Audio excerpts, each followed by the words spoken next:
अस्सलाम वालेकुम students, I hope आप सब ठीक होंगे। आज हम स्टार्ट करेंगे क्लास 11 केपी के book mathematics chapter 5 exercise 5.2 question number 2। अच्छा, क्वेश्चन नंबर 2 स्टार्ट करने से पहले हम लोग कुछ कॉन्सेप्ट ले लेते हैं ताकि ये क्वेश्चन सॉल्व करने में हमें आसानी हो। अच्छा, एक्सरसाइज 5.2 में आपके पास arithmetic series and geometric series use होनी है, ठीक है। तो उनको समझने के लिए पहले आपको arithmetic sequence and geometric sequence को समझना होगा, ठीक है। तो अर्थमेटिक सीक्वेंस को पहले समझ लेते हैं। अर्थमेटिक सीक्वेंस को मैंने आपको कैसे समझाया था, मैंने आपको एक सीक्वेंस के साथ एग्जांपल दी थी। अगर आपके पास सीक्वेंस है 1 3 5 7 अप टू सोन, आपके पास ऐसे ही सीक्वेंस चलता जा रहा है। अब मुझे कैसे पता चलेगा ये जो उनसे मैंने सीक्वेंस लिखा है वो अर्थमेटिक सीक्वेंस ही है? ये ज्योमेट्रिक सीक्वेंस भी तो हो सकता है, या हार्मोनिक सीक्वेंस भी तो हो सकता है। मुझे इसके डिफरेंस से पता चलेगा। अगर मेरे पास यहाँ पे ओवरऑल सब नंबर्स के दरमियान में डिफरेंस सेम होगा तो फिर ये मेरे पास अर्थमेटिक सीक्वेंस आएगा, ठीक है। डिफरेंस कैसे हम लोग निकालेंगे? ये मेरे पास A1 टर्म है, ये A2 टर्म है, ये मेरे पास A3 टर्म है, ये A4 टर्म है।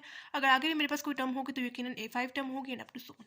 डिफरेंस हम लोग कैसे निकालते हैं? A2 में से प्रीवियस टर्म यानी A1 को सब्ट्रैक्ट करके मेरे पास डिफरेंस आएगा। यानी A2 में मेरे पास क्या है? 3 है, माइनस A1 में मेरे पास क्या है? 1 है। 3 माइनस 1 मेरे पास क्या हो जाएगा? 2 हो जाएगा।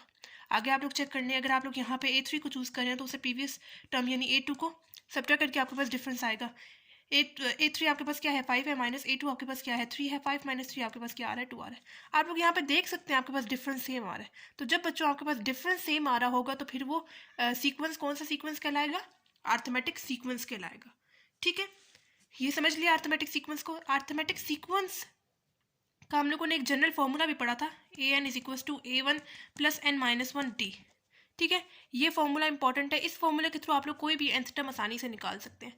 अब nth टर्म क्या होती है बच्चों? इन डॉट्स में आपके पास nth टर्म कोई भी टर्म हो सकती है। वो आपके पास 8th टर्म भी हो सकती है, 9th टर्म भी हो सकती है, और कोई भी टर्म हो सकती है, 100, 1000, कोई भी टर्म हो सकती है, ठीक है। सिंपली आप लोगों ने n को उस नंबर से रिप्लेस करना है जो भी आप लोगों ने चीज़ फाइंड करनी है।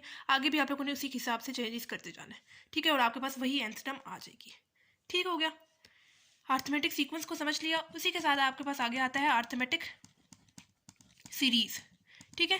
अर्थमेटिक सीरीज को समझने के लिए अगर मैं इसी सीक्वेंस की एग्जांपल लूँ, लेकिन जब मैं उसको सीरीज में लिखूंगी ना तो मैं कंसेक्टिव नंबर्स के दरमियान में ना प्लस का साइन डाल दूंगी ऐसे करके, ठीक है। सीक्वेंस में मेरे पास कोमा लगा हुआ है ना, लेकिन सीरीज में ना आपके पास प्लस का साइन आ जाएगा, ठीक है। तो इसमें भी आपके पास डिफरेंस वैसे ही सेम होगा, ठीक है। डिफरेंस कैसे निकालेंगे? A1 है, A2 है, A3 है, A4 है। अगर आगे भी कोई टर्म होगी तो यकीनन A5 होगी। डिफरेंस कैसे निकालेंगे? A2 में से प्रीवियस टर्म यानी A1 को सब्ट्रैक्ट करके मेरे पास डिफरेंस आएगा। A2 मेरे पास क्या है? 3 है, माइनस A1 मेरे पास क्या है? 1 है। 3 माइनस 1 मेरे पास क्या आ जाएगा? 2 आ जाएगा। 5 माइनस 3 आपके पास 2 आ जाएगा। 7 माइनस 5 आपके पास 2 आ जाएगा। यानी आपके पास सब नंबर्स के दरमियान में ना डिफरेंस सेम आ रहा है। तो जब बच्चों आपके पास सीरीज में डिफरेंस सेम आ रहा होगा तो फिर वो सीरीज कौन सी सीरीज कहलाएंगी? अर्थमेटिक सीरीज कहलाएंगी। सीरीज में मैंने आपको बताया ना प्लस का साइन आएगा दरमियान में, ठीक है। तो इन सीरीज का सम फाइंड करने के लिए आपके पास दो फॉर्मूले हैं जो कि आप लोगों ने एक्सरसाइज 4.3 में पढ़े थे, ठीक है। एक है SN=A1 n/2 A1 + AN, एक ये वाला फॉर्मूला है, और दूसरा फॉर्मूला है SN=n/2 2A1 + n-1D, दूसरा ये वाला फॉर्मूला है, ठीक है। ये वाला फॉर्मूला हम लोग कब यूज़ करते हैं? जब हमारे पास first term and last term आपके पास AN होती है, ठीक है। First term and last term जब दोनों गिवन होगी तो आप लोग ये वाला फॉर्मूला यूज़ करेंगे। लेकिन अगर आपके पास सिर्फ फर्स्ट टर्म गिवन है, जैसे इस सीरीज में आपके पास सिर्फ फर्स्ट टर्म गिवन है, लास्ट टर्म नहीं गिवन, तो फिर आप लोग ये वाला फॉर्मूला यूज़ करेंगे, ठीक है। बस इतना याद रखना है, जब first term and last term दोनों गिवन होगी तो ये वाला फॉर्मूला यूज़ करेंगे। जब लास्ट टर्म नहीं गिवन तो फिर आप लोग ये वाला फॉर्मूला यूज़ करेंगे। उनका सम फाइंड करने के लिए आपके पास ये दो फॉर्मूले हैं, ठीक है। अब आते हैं ज्योमेट्रिक सीक्वेंस पे। ज्योमेट्रिक सीक्वेंस को समझने के लिए अगर मैं आपको एक सीक्वेंस की एग्जांपल दूं, अगर आपके पास सीक्वेंस है 3 6 12 24 अप टू सो ऑन, ऐसे ही आपके पास सीक्वेंस चलता जा रहा है। अब मुझे कैसे पता चलेगा ये मेरे पास ज्योमेट्रिक सीक्वेंस ही है? ये अर्थमेटिक सीक्वेंस भी तो हो सकता है, उसी तरह हार्मोनिक सीक्वेंस भी तो हो सकता है। मुझे इसकी रेशो से पता चलेगा, क्योंकि आप लोगों ने चैप्टर 4 में पढ़ा था कि अर्थमेटिक सीक्वेंस में हमारे पास क्या चीज़ मैटर करती है? डिफरेंस मैटर करता है। एंड ज्योमेट्रिक सीक्वेंस में हमारे पास क्या चीज़ मैटर करती है? रेशो मैटर करती है, आर मैटर करता है, ठीक है। तो रेशो हम लोग कैसे निकालते हैं? ये मेरे पास A1 टर्म है, A2 टर्म है, A3 टर्म है, ये मेरे पास A4 टर्म है। रेशो हम लोग निकालते हैं A2 में से प्रीवियस टर्म यानी A1 को डिवाइड करके मेरे पास रेशो आती है। A2 मेरे पास क्या है? 6 है, डिवाइडेड बाय A1 मेरे पास क्या है? 3 है। 3 2 मेरे पास हो जाएगा 6। यानी यहाँ पे रेशो क्या आ गई? 2 आगे चेक कर लेते हैं कि ओवरऑल हमारे पास रेशो सेम आ भी रही है कि नहीं आ रही। अगर मैं यहाँ पे A3 को चूज़ कर रही हूँ तो उसे प्रीवियस टर्म यानी A2 को डिवाइड करके मेरे पास रेशो आएगी। A3 मेरे पास क्या है? 12 है, डिवाइडेड बाय A2 मेरे पास क्या है? 6 है। 6 1 एंड 6 2 12। यानी यहाँ पे आप लोग देख सकते हैं आपके पास रेशो सेम आ रही है, यानी 2 and 2। तो जब बच्चों आपके पास रेशो सेम आ रही होगी तो फिर वो सीक्वेंस कौन सा सीक्वेंस कहलाएगा? ज्योमेट्रिक सीक्वेंस कहलाएगा, क्योंकि हमें पता है ज्योमेट्रिक सीक्वेंस में हमारे पास क्या चीज़ मैटर करती है, रेशो मैटर करती है। अगर रेशो सेम आ रही है तो फिर वो ज्योमेट्रिक सीक्वेंस है, अगर रेशो नहीं सेम आ रही तो फिर वो ज्योमेट्रिक सीक्वेंस में नहीं आएगा।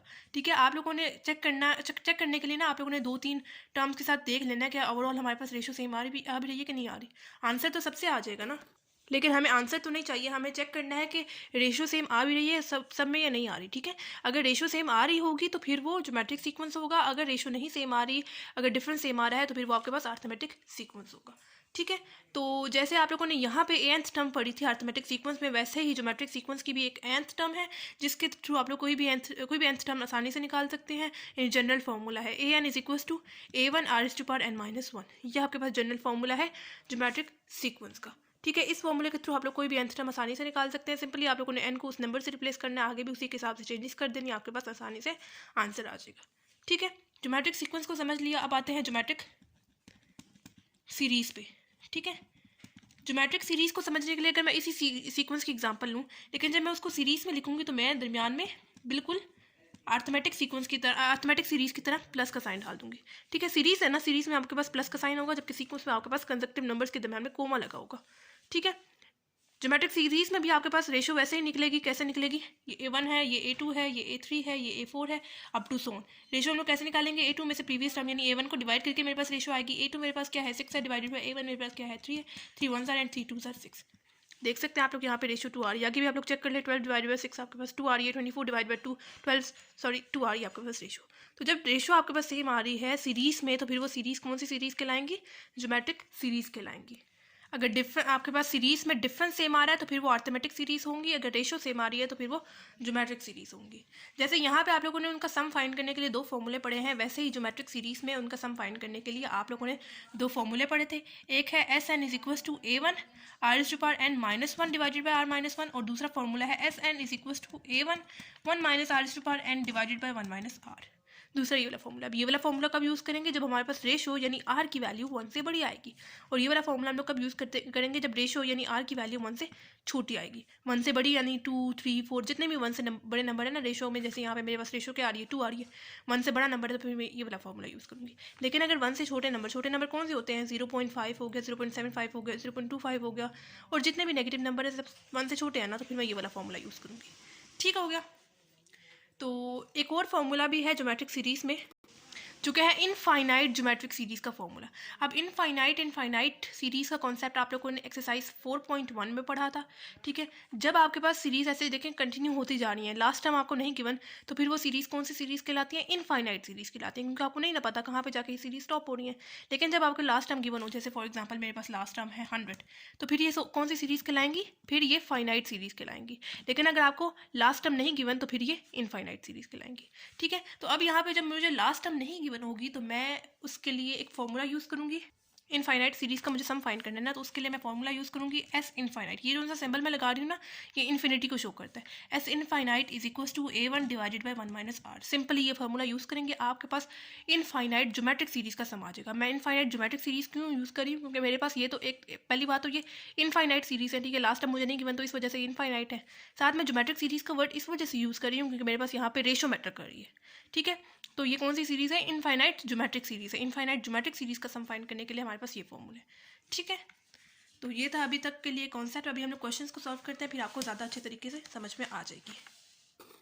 कोई मुश्किल क्वेश्चंस नहीं है, बिल्कुल आपके पास 2 से 3 स्टेप्स होंगे जिनको आप लोगों ने याद कर लेना है, और आपके सारे क्वेश्चंस जो हैं इससे रेलेवेंट आसानी से सॉल्व हो जाएंगे। ठीक है, याद उस तरह से नहीं कि आप लोगों ने डाटा लगा लेना है, कि बस जहन में रखने हैं कि इसके बाद ये वाला स्टेप होगा, इसके बाद ये वाला स्टेप होगा। ठीक है, तो क्वेश्चन नंबर 2 हमारे पास क्या है, find the sum to infinity of the following series. ठीक है, हमें एक सीरीज गिवन है, जैसे फर्स्ट पार्ट है 1 का स्क्वायर प्लस 3 का स्क्वायर एक्स प्लस 5 का स्क्वायर एक्स स्क्वायर प्लस 7 का square X cube plus up to so on, ऐसे ही मेरे पास चलती जा रही है। और मुझे एक्स की वैल्यू उन्होंने दी हुई है कि एक्स की वैल्यू जो है वो 1 से छोटी है। ठीक है, यानी ग्रेटर देन 1 मतलब कि एक्स की वैल्यू 1 से छोटी होगी ना। ठीक है, 1 जो है वो बड़ा है एंड एक्स की जो वैल्यू आएगी वो आपके पास छोटी आएगी। ठीक है, तो पहले हम लोग देख लेते हैं कि हम लोगों ने इसी एक्सरसाइज का जो क्वेश्चन नंबर 1 है उसको हम लोगों ने कैसे सॉल्व किया था। ये है आपके पास एक्सरसाइज 5.2 का क्वेश्चन नंबर 1। इस क्वेश्चन में हम लोगों ने बेसिकली क्या किया था कि हमारे पास जो सीरीज़ गिवन थी अच्छा, ये जो एक्सरसाइज 5.2 है ना, इसमें जो जितने भी आपके पास क्वेश्चंस आएंगे ना, उसमें एक सीरीज़ आपके पास एक जो सीरीज़ होगी ना, जो मेन आपको क्वेश्चन में गिवन होगी सीरीज़, वो सीरीज़ को आप लोगों ने दो सीरीज़ में स्प्लिट करना होता है। एक आपके पास अर्थमेटिक सीरीज़ आएगी और दूसरी आपके पास ज्योमेट्रिक सीरीज़ आएंगी। जैसे यहाँ पे देखें, एक मेन सीरीज़ थी जो मुझे क्वेश्चन में गिवन थी, ठीक है, उसको मैंने दो सीरीज़ में स्प्लिट करके दिख दिया था। एक सीरीज़ मेरे पास आ रही थी अर्थमेटिक सीरीज़, जिसमें मेरे पास डिफरेंस मैटर कर रहा था, और दूसरी सीरीज़ मेरे पास आ रही थी ज्योमेट्रिक सीरीज़, जिसमें मेरे पास रेशियो मैटर कर रही थी। मैंने दोनों की nth टर्म निकाली, क्योंकि मुझे इसका क्या क्वेश्चन था, sum to nth term of the following series. दोनों के मैंने nth टर्म निकाली, जो मेरे पास आ गई वो मैंने इक्वेशन नंबर 1 वापस लिखते हुए उसकी वैल्यू पुट कर दी, यानी nth टर्म मैंने पुट कर दी। फिर फर्स्ट स्टेप क्या था कि मुझे उसे प्रीवियस टर्म यानी उसे प्रीवियस टर्म एन से प्रीवियस टर्म यानी मुझे यहाँ पे पुट करनी थी। सिंपली मैंने क्या किया था, n को मैंने रिप्लेस कर दिया था n-1 से, ठीक है। n जहाँ जहाँ पे यूज़ हुआ था यहाँ पे, उसको मैंने n-1 से रिप्लेस कर दिया था, ठीक है। थर्ड स्टेप क्या था कि हम लोग रेशो से, कॉमन रेशो हम लोग जो निकालते थे, रेशो जैसे आप लोगों ने यहाँ पे निकाली ना, क्या आ रही थी, 2 आ रही थी ना, आप लोगों ने मल्टीप्लाई कर देना है क्वेश्चन नंबर 2 जो आप लोगों ने लिखी है यहाँ पे, उसको मल्टीप्लाई कर देना है किस चीज़ से, कॉमन रेशो से, दोनों तरफ मल्टीप्लाई करना है। मल्टीप्लाई करने के बाद थर्ड स्टेप आपके पास क्या है कि आप लोगों ने इक्वेशन नंबर 2, ये जो सी इक्वेशन नंबर 2 है और जो सी आप लोगों ने मल्टीप्लाई किया कॉमन रेशो को, जो इक्वेशन नंबर 3 है, उनको आप लोगों ने सब्ट्रैक्ट कर लेना है, ठीक है। सब्ट्रैक्ट करने के बाद आप लोगों ने पेयर्स के हिसाब से करना है, स्क्वायर वाले स्क्वायर के साथ, क्यूब वाले क्यूब के साथ करते हुए आप लोगों के पास हमेशा एक ना एक ज्योमेट्रिक सीरीज़, ठीक है, ज्योमेट्रिक सीरीज़ का एक ना एक फॉर्मूला ज़रूर यूज़ होगा, ठीक है। आप लोगों ने देख लेना, अगर रेशो की वैल्यू बड़ी आएगी तो वो वाला फॉर्मूला यूज़ करना है, अगर छोटी आएगी तो वो वाला फॉर्मूला यूज़ करना है। एक ना एक आपके पास ज्योमेट्रिक सीरीज़ का फॉर्मूला ज़रूर यूज़ होता है। हम लोगों ने यहाँ पे फॉर्मूला लिखा, वैल्यूज़ पुट की, और ये आ गया था हमारे पास फाइनल आंसर उसका, ठीक है। अब आते हैं इस क्वेश्चन पे। इस क्वेश्चन को हम लोग कैसे सॉल्व करेंगे। अब चूंकि इन्होंने हमें सिर्फ बोला है find the sum to infinite, अब ये जो सी सीरीज़ हमें गिवन है ना, ये इनफाइनाइट सीरीज़ है, ठीक है। बाकी भी इनफाइनाइट ही होती थी, मतलब उस क्वेश्चन में हमें बोला जाता था कि आप लोगों ने nth टर्म भी निकालनी है, लेकिन यहाँ पे इन्होंने सिर्फ बोला है कि आप लोगों ने इन्फिनिटी का ही सम निकालना है, ठीक है। तो वो हम लोग कैसे निकालेंगे, पहले वाले स्टेप्स वही करेंगे, सेम करेंगे, क्योंकि हमें यहाँ पे रेशो को मल्टीप्लाई करना है ना। सिर्फ हमारे पास क्या होगा कि हमें ये जो सी लास्ट टर्म है ना, ये nth टर्म और इसे प्रीवियस टर्म, ये वाला स्टेप नहीं करना, ये यहाँ पर नहीं लिखनी, क्योंकि हमें तो nth टर्म फाइंड नहीं ना करनी, ठीक है। बस हम लोगों ने जो है ये वाली जो काम है ना, ये वाला लास्ट टर्म और उसे प्रीवियस टर्म, ये वाला काम नहीं करना। बाकी आगे वही स्टेप्स है, रेशो से मल्टीप्लाई करेंगे, सब्ट्रैक्ट करेंगे और बाकी सब कुछ वैसे ही, ठीक है। तो हमें पहले कॉमन रेशो भी निकालनी पड़ेगी, क्योंकि हम लोगों ने कॉमन रेशो से मल्टीप्लाई करना है ना, यही स्टेप था ना। देखें, पहला स्टेप मैंने आपको क्या बताया था, nth टर्म लिखनी है और इसे प्रीवियस टर्म लिखनी है। क्योंकि यहाँ पे हमें इसका इनफाइनाइट सीरीज़ का सम फाइंड करना है, इस वजह से मैं लास्ट टर्म और उसे प्रीवियस टर्म नहीं लिखूंगी। अगर मैं वो लिख दूंगी तो फिर ये इनफाइनाइट, मैं कैसे उनका इनफाइनाइट सीरीज़ का सम फाइंड कर सकूँगी। इनफाइनाइट सीरीज़ वही होती है ना जिसमें हमारे पास लास्ट टर्म नहीं गिवन होती, ठीक है। तो मैंने ये वाला स्टेप जो है क्वेश्चन नंबर 2 में नहीं करना, लास्ट टर्म भी नहीं लिखनी और इसे प्रीवियस टर्म भी नहीं लिखनी। फर्स्ट स्टेप को आप लोग छोड़ दें। इस क्वेश्चन में जो हमारे पास फर्स्ट स्टेप होगा ना, वो यहाँ से स्टार्ट होगा, यानी हमें मल्टीप्लाई कर देना है इक्वेशन नंबर 1, ये जो सी इक्वेशन है, इसको आप लोग इक्वेशन नंबर 1 कह दें। इसको हम लोगों ने मल्टीप्लाई कर देना है कॉमन रेशो से, लेकिन क्या है, हमें पहले निकालनी पड़ेगी कॉमन रेशो को, ठीक है। तो कॉमन रेशो हम लोग कैसे निकालेंगे, कॉमन रेशो निकालने के लिए हमें ये दो स्टेप्स तो करने ही पड़ेंगे, ठीक है। तो कर लेते हैं। कैसे करते थे हम लोग, यहाँ पे जो मेरे पास इक्वेशन नंबर 1 है, जिसको मैंने इक्वेशन, ये जो सी मेन मुझे सीरीज़ की बनती है, उसको मैंने इक्वेशन नंबर 1 का नाम दे दिया, ठीक है। अब ये वाली जो सीरीज़ है वो मेरे पास, इसको मैं दो सीरीज़ में स्प्लिट करके लिखती हूँ। एक दफ़ा मैं सिंपल कॉन्स्टेंट्स को लिख रही हूँ, ठीक है, ऐसे, और एक दफ़ा अप टू सोन ऐसे ही, और एक दफ़ा मैं जो हूँ वेरिएबल्स को लिख रही हूँ, यानी 1 + x² + x³ up to so on ऐसे ही, ठीक है। हमें चाहिए, अब मैंने आपको क्या बताया था, एक आपके पास अर्थमेटिक सीरीज़ में बनेंगी और एक आपके पास ज्योमेट्रिक सीरीज़ में बनेंगी। यहाँ पे आपके पास अर्थमेटिक सीरीज़ में नहीं आ रही स्क्वायर के साथ, ठीक है। स्क्वायर का वगैरह अगर आप लोग करेंगे तो फिर आ जाएगी। वैसे हमें ये वाला स्टेप तो करना ही नहीं, हमें यहाँ पे निकालनी है सिर्फ रेशो को, तो हम लोग ज़्यादा कॉन्सेंट्रेट इस वाले पे करेंगे, ठीक है। मैंने क्या किया, मेरे पास जो इक्वेशन थी, मेन इक्वेशन, मेरे पास जो क्वेश्चन था, जो सीरीज़ थी क्वेश्चन में गिवन, उसको मैंने क्वेश्चन नंबर 1 कह दिया, उसको मैंने दो सीरीज़ पे स्प्लिट करके लिख दिया। एक मेरे पास अर्थमेटिक सीरीज़ में आता है और एक मेरे पास ज्योमेट्रिक सीरीज़ में आता है। इसमें मेरे पास स्क्वायर इन्वॉल्व है, स्क्वायर के अगर मैं बगैर लिखूंगी तब मेरे पास ये अर्थमेटिक सीरीज़ में आएगा। हमें तो इस पर कॉन्सेंट्रेट ही नहीं करना, हमें चाहिए कॉमन रेशो, जिसको हम लोग ने मल्टीप्लाई कर देना है क्वेश्चन नंबर 1 से। तो कॉमन रेशो डायरेक्ट निकाल के हम लोग मल्टीप्लाई कर लेते हैं, ठीक है। कॉमन रेशो हम लोग यहाँ से निकालेंगे सेकंड सीरीज़ से। अब ये मेरे पास ज्योमेट्रिक सीरीज़ है, ज्योमेट्रिक सीरीज़ में ये सीरीज़ आ रही है। अब मुझे कैसे पता चलेगा ये ज्योमेट्रिक सीरीज़ में आ रही है। अच्छा, मैंने 1 यहाँ पे इस वजह से लिया है कि इस 1 के साथ मेरे पास जो x वेरिएबल है वो क्या है, x⁻0 ना, x⁻0 आपके पास 1 आ जाएगा। मतलब किसी भी कांस्टेंट की या किसी भी वेरिएबल की पावर अगर आपके पास 0 हो तो आपके पास 1 ही आंसर आता है। अगर आप लोग कैलकुलेटर में 5⁻0 पुट करते हैं तो आपके पास 1 ही आएगा, ठीक है। तो यहाँ पे इससे कोई फ़र्क नहीं पड़ता, यहाँ पे मैंने 1 लिख दिया डायरेक्ट। तो ये जो सीरीज़ है मेरे पास ज्योमेट्रिक सीरीज़ में आ रही है। मुझे कैसे पता चलेगा ये ज्योमेट्रिक सीरीज़ में आ रही है? अगर मेरे पास यहाँ पे रेशो सेम आ रही होगी तभी ये मेरे पास ज्योमेट्रिक सीरीज़ में होगी, वरना नहीं होगी। तो रेशो चेक कर लेते हैं। ये मेरे पास A1 टर्म है, ये A2 टर्म है, ये मेरे पास A3 टर्म है, ये मेरे पास A4 टर्म है, up to so on. Ratio हम लोग कैसे निकालते हैं? A2 में से प्रीवियस टर्म यानी A1 को डिवाइड करके मेरे पास रेशो आएगी। A2 मेरे पास क्या है? x है, डिवाइडेड बाय A1 मेरे पास क्या है? 1 है। ठीक है, यहाँ मान लेना, पुट कर दिया, मेरे पास डायरेक्ट आंसर क्या आ गया? x आ गया। ठीक है, आगे भी चेक कर लेते हैं कि ओवरऑल हमारे पास रेशो सेम आ भी रही है कि नहीं आ रही है। अगर मैं यहाँ पे A3 को चूज़ करी हूँ तो उससे प्रीवियस टर्म यानी A2 को डिवाइड करके मेरे पास रेशो आएगी। A3 मेरे पास क्या है? x² है, डिवाइडेड बाय A2 मेरे पास क्या है? x है। ठीक है, ये कटिंग होगी पावर्स के साथ, मेरे पास यहाँ पे भी रेशो क्या आ गई? x आ गई। आप लोग यहाँ पे देख सकते हैं आपके पास रेशो सेम आ रही है। तो जब रेशो सेम आ रही है तो फिर वो सीरीज़ कौन सी सीरीज़ कहलाएंगी? ज्योमेट्रिक सीरीज़ कहलाएंगी। ठीक है, हमारे पास अब आ गई रेशो। अब सिंपली हम लोगों ने क्या करना है? उससे नेक्स्ट स्टेप, फर्स्ट स्टेप करना है। अगर आप लोग क्वेश्चन नंबर 1 के अकॉर्डिंग देखते हैं ना, तो यहाँ से अब हमें स्टेप करने हैं, यानी मल्टीप्लाई कर देना है क्वेश्चन नंबर 2, यानी हमारे लिए तो ये क्वेश्चन नंबर 1 होगा ना, तो हम लोगों ने मल्टीप्लाई कर देना है क्वेश्चन नंबर 1 को कॉमन रेशो से। हम लोगों ने मल्टीप्लाई कर देना है क्वेश्चन नंबर 1 को किस चीज़ से? कॉमन रेशो से। कॉमन रेशो हमारे पास क्या आ रही है? x आ रही है। सबसे पहले तो आप लोग लेट कर लें बेशक क्वेश्चन नंबर 1 को s के इक्वल। ठीक है, मैं लिख रही हूँ s is equal to 1² + 3x² + 5 x² + 7² x³ up to so on. ऐसे ही हमें मल्टीप्लाई कर देना है किस चीज़ से? कॉमन रेशो से। दोनों तरफ, इस तरफ भी मल्टीप्लाई करेंगे x से, कॉमन रेशो x आ रही थी ना, तो इस वजह से दोनों तरफ x से मल्टीप्लाई कर देंगे, इस तरह हो जाएगा 3² x + 5² x² + 7² x³ up to so on. ऐसे ही मेरे पास सीरीज चलती जाएंगी।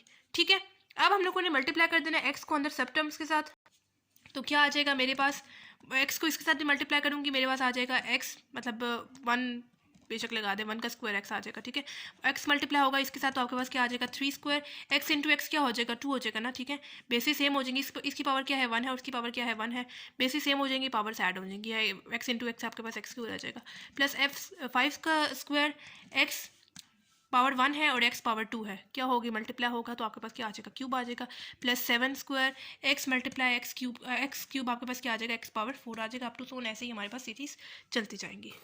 तो हम लोगों ने अपना फर्स्ट स्टेप कर लिया। ठीक है, फर्स्ट स्टेप यही था ना कि हम लोगों ने कॉमन रेशो, पहले फर्स्ट स्टेप आप लोग बेशक कॉमन रेशो को कर ले।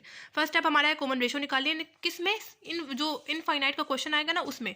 फर्स्ट स्टेप क्या है कि कॉमन रेशो निकाल लेनी है। सेकंड स्टेप आप लोगों ने इक्वेशन नंबर 1 को लेट कर लेना है x के इक्वल और उसको मल्टीप्लाई कर देना है कॉमन रेशो से दोनों तरफ। ठीक है, ये कर लिया, कॉमन रेशो से मल्टीप्लाई कर दिया। अब इसके बाद क्या करना है? बिल्कुल वैसे ही जैसे हम लोगों ने क्वेश्चन नंबर 1 में मल्टीप्लाई कर दिया था कॉमन रेशो से, उसके बाद हम लोगों ने सब्ट्रैक्ट कर देना है क्वेश्चन नंबर 1 को एंड 2 को। ठीक है, कैसे करेंगे? ये मेरे पास आ गई इक्वेशन नंबर 1 थी ये, एंड इसको आप लोग बेशक इक्वेशन नंबर 2 का नाम दे दें। अब आप लोगों ने सब्ट्रैक्ट कर लेना है इक्वेशन नंबर 1 को और 2 को। ठीक है, अब थर्ड स्टेप क्या है कि आप लोगों ने इक्वेशन नंबर 1 को एंड इक्वेशन नंबर 2 को सब्ट्रैक्ट करना है। इक्वेशन नंबर 1 में आपके पास सबसे पहले क्या है? s है। ठीक है, s माइनस एक्स हो जाएगा। ठीक है, इक्वेशन नंबर 2 है ना, 1 को इक्वेशन नंबर 2 के साथ सब्ट्रैक्ट कर लेना है। s मेरे पास से इक्वेशन नंबर 1 में आ रहा था एंड s मेरे पास इक्वेशन नंबर 2 में आ रही थी, इज इक्वल टू आगे क्या है? आगे भी वैसे ही काम करना है। यहाँ पे मेरे पास क्या यूज़ हो रहा है? 1 का स्क्वायर। 1 का स्क्वायर मैं एज इट इज़ यहाँ पे लिखूंगी, क्यों? क्योंकि मेरे पास यहाँ पे 1 का स्क्वायर को कोई पेयर नहीं है, मैंने पेयर्स के हिसाब से लिखना है ताकि मैं यहाँ से कुछ कॉमन ले सकूँ। अब आगे मैं लिख रही हूँ प्लस, यहाँ पे मेरे पास क्या है? 3² x। अब मैं इसका जो पेयर बनाऊंगी ना वो मैं इसके साथ बनाऊंगी 1² x के साथ, क्योंकि यहाँ पे भी x है एंड यहाँ पे भी x है। ठीक है, आप लोगों ने ये जो x वाली वैल्यू है जिसकी हम लोगों ने रेशो निकाली थी उसको आप लोगों ने देखना है, आप लोगों ने उनको कंपेयर करते हुए इनके पेयर्स बनाने हैं। ठीक है, तो मैं लिख रही हूँ 3² x माइनस 1² x। ठीक है, उसके बाद मैं लिख रही हूँ प्लस, यहाँ पे मेरे पास क्या है? 5² x² एंड यहाँ पे मैं इसका पेयर बनाने जा रही हूँ 3² x² के साथ, इसको सब्ट्रैक्ट कर रही हूँ। ठीक है, उसी तरह आगे मेरे पास क्या है? 7² x³ सब्ट्रैक्ट मैं किस चीज़ से करूँगी? 5² x³ के साथ। ठीक है, and up to so on. ऐसे ही हमारे पास आगे चलती जाएंगी।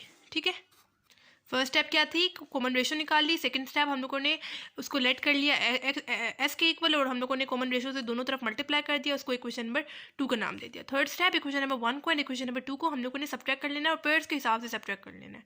ठीक है, अब हम लोग आते हैं कॉमन चीज़ें लेंगे यहाँ, यानी इन दोनों में से आप लोग क्या चीज़ कॉमन ले सकते हैं? यहाँ पे भी s है यहाँ पे भी s है, तो मैं यहाँ से s कॉमन ले रही हूँ। अंदर मेरे पास क्या रह जाएगा? 1 माइनस x रह जाएगा। ठीक है, यानी ये वाला जो s था मैंने बाहर कॉमन ले लिया, ये वाला जो x था वो मैंने बाहर कॉमन ले लिया। पीछे मेरे पास यहाँ पे 1 रह गया, माइनस यहाँ पे सिंपल रह गया x इज इक्वल टू यहाँ पे 1 का स्क्वायर 1 ही हो जाएगा, प्लस यहाँ पे इन दोनों में से मैं क्या चीज़ कॉमन ले सकती हूँ, यहाँ पे भी x है एंड यहाँ पे भी x है, तो मैंने x बार कॉमन ले लिया, अंदर मेरे पास क्या रह जाएगा 3 स्क्वायर माइनस 1 का स्क्वायर, प्लस इन दोनों में से मैं क्या चीज़ कॉमन ले सकती हूँ, यहाँ पे भी x स्क्वायर है एंड यहाँ पे भी x स्क्वायर है, बार x स्क्वायर कॉमन ले लिया, अंदर मेरे पास क्या हो जाएगा 5 का स्क्वायर माइनस 3 का स्क्वायर, प्लस इन दोनों में से मैं क्या चीज़ कॉमन ले सकती हूँ, दोनों में x क्यूब जा रहा है कॉमन, तो मैं बाय x क्यूब ले रही हूँ, अंदर मेरे पास क्या रह जाएगा 7 स्क्वायर माइनस 5 का स्क्वायर, अप टू सोन ऐसे ही मेरे पास सीरीज चलती जाएंगी। ठीक है, अब आता है s 1 minus x 1 as it is plus 3 का स्क्वायर आपके पास क्या होता है 9 होता है, 9 माइनस 1 आपके पास क्या हो जाएगा 8 हो जाएगा, 8x। आप लोग डायरेक्ट कैलकुलेटर से वैल्यू निकालते जाएं, 3 का स्क्वायर 9 माइनस 1 का स्क्वायर 1 ही होता है, 9 माइनस 1 आपके पास 8x आ जाएगा, प्लस 5 का स्क्वायर आपके पास क्या होता है 25 होता है, माइनस 9 का 3 का स्क्वायर आपके पास 9 होता है एंड 25 माइनस 9 आपके पास क्या हो जाएगा 16 एंड आगे वाला variable x square as it is आ जाएगा, प्लस ये 7 है। ठीक है, 7 का स्क्वायर क्या होता है 49 माइनस 25 का स्क्वायर क्या होता है 25, 49 माइनस 25 आपके पास क्या आ जाएगा 24 आ जाएगा, साथ वेरिएबल जो है x cube as it is आ जाएगा, अप टू 7 ऐसे ही चलते जाएंगे।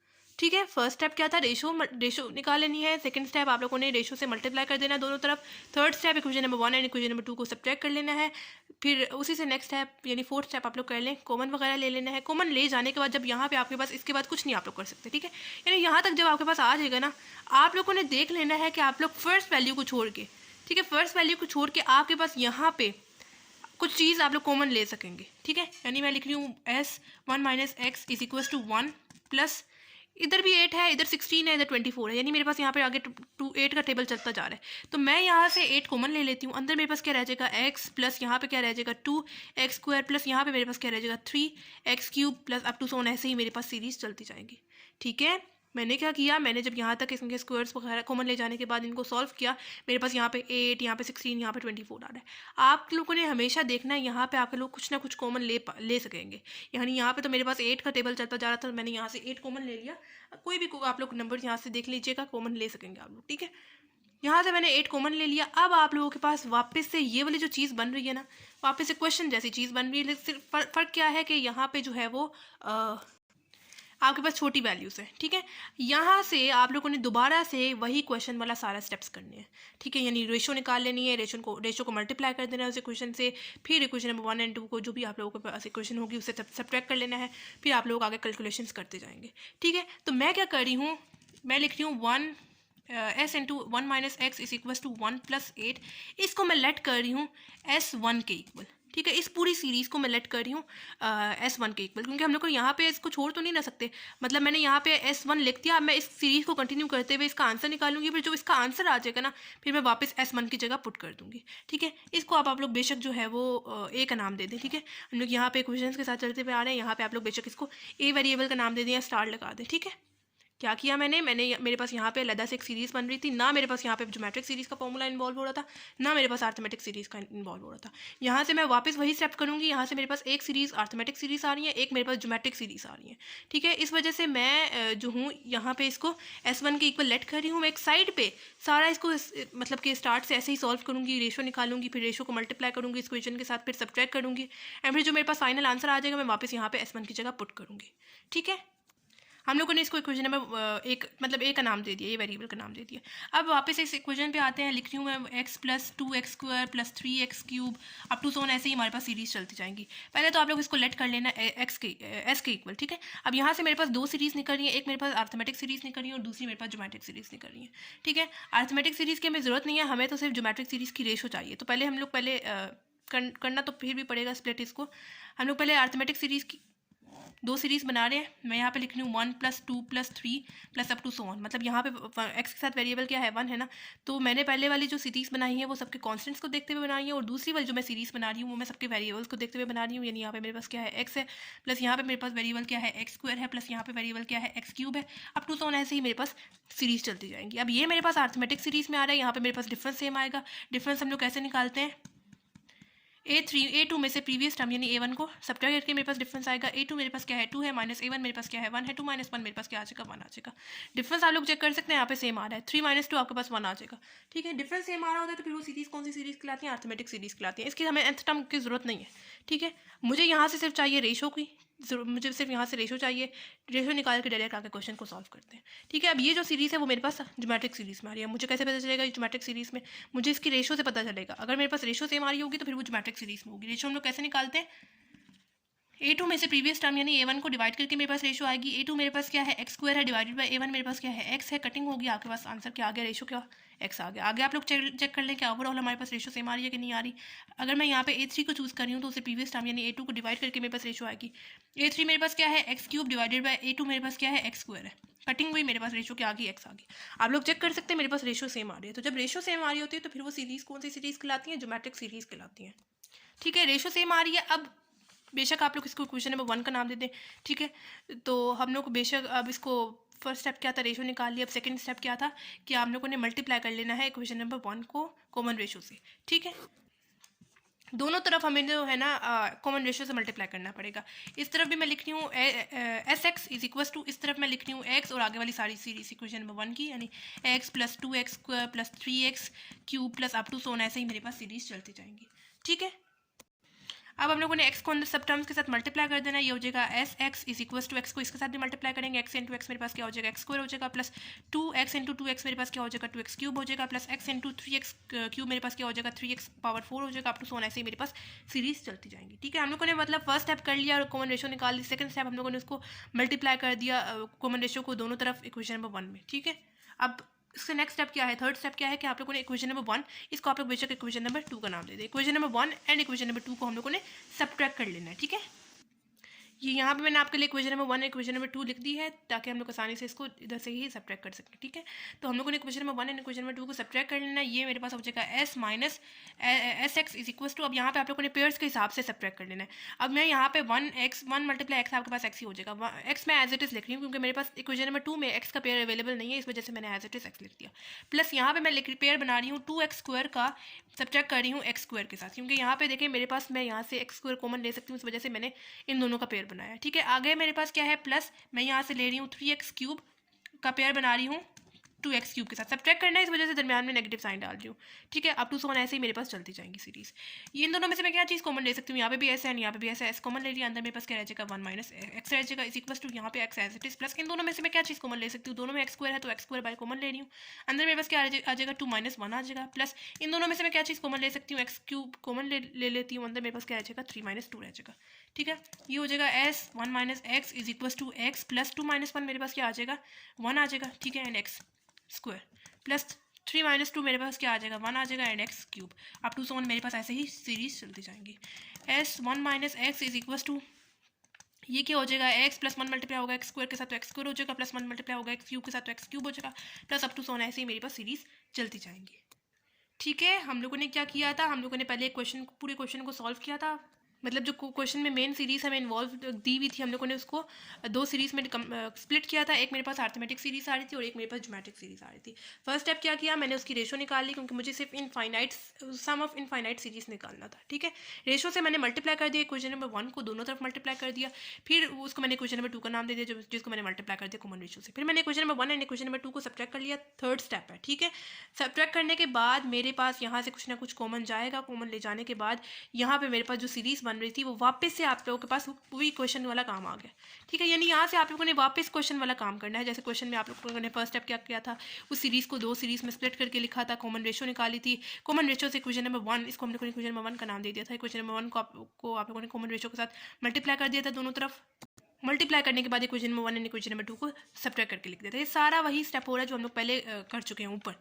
ठीक है, हम लोगों ने दोबारा से वही स्टेप्स को रिपीट किया। अब यहाँ पे हमारे पास जो आंसर है इसमें हम लोग क्या करें, हमेशा जब भी आप लोग 2 दफ़ा मतलब सम ऑफ इनफाइनाइट सीरीज़ का क्वेश्चन आए, यहाँ पे आपके पास जब एक दफ़ा आप लोग वो उसको सॉल्व कर लेंगे, सीरीज़ को सॉल्व कर लेंगे, फिर एक और सीरीज़ आपके पास इन्वॉल्व होगी जिसमें आप लोगों ने वही से सारे स्टेप्स को रिपीट करना है। फिर आपके पास इस स्टेप में आके ना ज्योमेट्रिक सीरीज़ का एक फॉर्मूला यूज़ होगा। ठीक है, यानी यहाँ पे आपके पास क्या आ रहा है, एक्स आ रहा है प्लस एक्स स्क्वायर आ रहा है प्लस एक्स क्यूब आ रहा है। यहाँ पे मेरे पास ये ज्योमेट्रिक सीरीज़ बन रही है। अब मुझे कैसे पता चले मेरे पास ज्योमेट्रिक सीरीज़ बन रही है, क्योंकि मेरे पास यहाँ पे रेशो सेम आएगी। क्या सीरीज़ है मेरे पास, X plus X square plus X cube cube up to so on, ऐसे मेरे पास सीरीज चलती जा रही है ना, ठीक है। तो कॉमन रेशो हम लोग कैसे निकालते हैं, ये मेरे पास A1 टर्म है, A2 टर्म है, A3 टर्म है। A2 में से प्रीवियस टर्म यानी A1 को डिवाइड करके मेरे पास रेशो आएगी। A2 क्या है मेरे पास x स्क्वायर है, डिवाइडेड बाय A1 मेरे पास क्या है x है। यहाँ पे कॉमन रेशो मेरे पास क्या आ रही है, x आ रही है। आगे भी आप लोग चेक कर लें, x power 3 divided by x power 2 आपके पास x आ रही है रेशो, ठीक है। तो जब रेशो सेम आ रही होती है तो फिर वो सीरीज कौन सी सीरीज कहलाती है, ज्योमेट्रिक सीरीज कहलाती है, ठीक है, ठीक है। अच्छा, क्वेश्चन में आपको एक चीज़ गिवन थी इसमें कि x की वैल्यू जो है वो आपके पास 1 से छोटी है, ठीक है। 1 से जब छोटी वैल्यू होती है किसी भी चीज़ की, तो हम लोग कौन सा ज्योमेट्रिक सीरीज का फॉर्मूला यूज़ करते हैं, ये वाला फॉर्मूला यूज़ करते हैं। मतलब हमें क्वेश्चन में क्या गिवन है कि x की जो वैल्यू है वो हमारे पास 1 से छोटी है, ठीक है। तो 1 से छोटी x की वैल्यू होगी, यानी हम लोग कौन सा फॉर्मूला यूज़ करेंगे, ये वाला फॉर्मूला यूज़ करेंगे, ठीक है।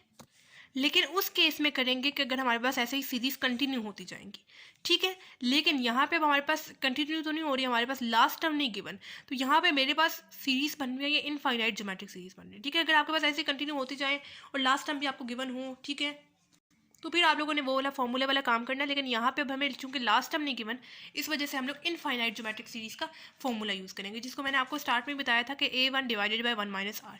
सिंपल इस फॉर्मूले में वैल्यू पुट करें, आपके पास आंसर आ जाएगा, यानी हो जाएगा S1 माइनस एक्स। यहाँ पे मेरे पास इनफाइनाइट ज्योमेट्रिक सीरीज का फॉर्मूला यूज़ हो रहा है, क्योंकि मेरे पास लास्ट टाइम नहीं गिवन और मेरे पास ये ज्योमेट्रिक सीरीज में आ रही है कि इसमें रेशो मेरे पास सेम आ रही है, ठीक है। तो इनफाइनाइट ज्योमेट्रिक सीरीज का क्या फॉर्मूला है, A1 divided by 1 minus r. Formula यहाँ पे पुट किया, वैल्यूज पुट करते हैं। नेक्स्ट स्टेप में A1 मेरे पास क्या है, ये A1 टर्म है, A2 टर्म है, ये A3 टर्म है। A1 की क्या वैल्यू है, x से पुट करेंगे, divided by 1 minus r. Ratio क्या आ रही है, अभी मैंने आपको करके बताई थी पीछे, x आ रही थी, ठीक है। पुट करते हैं, x मैंने पुट कर दी, ठीक है, ठीक है। अब ये जो सा 1 माइनस एक्स यहाँ पे मल्टीप्लाई हो रहा है, दूसरी तरफ जाएगा तो आपके पास क्या हो जाएगा, डिवाइड हो जाएगा, यानी 1 माइनस एक्स का स्क्वायर आ जाएगा, ठीक है। यानी आपके पास इसका सम क्या आ गया, x divided by 1 minus x square. अब आप लोगों ने वापस इसकी वैल्यू पुट कर देनी है। अच्छा, यहाँ पे आप लोग बेशक जो है वो कंफ्यूज ना हो अगर आप लोग, तो आप लोग इसको S1 से इक्वल लेट कर लें, ठीक है। S1 के, जैसे मैंने स्टार्ट में ही ना S के इक्वल लेट किया था ना, तो अगर आप लोग कंफ्यूज हो रहे हैं तो आप लोग इसको S1 के इक्वल लेट कर लें। मतलब यहाँ पे हम लोगों ने सीरीज को S1 के इक्वल लेट कर लिया था ना, तो मुझे यहाँ पे S1 लिखना चाहिए था, ठीक है। तो यहाँ पे आप लोग बेशक S को ना S ना लेट करें, उसको S1 के इक्वल लेट कर दें, ठीक है।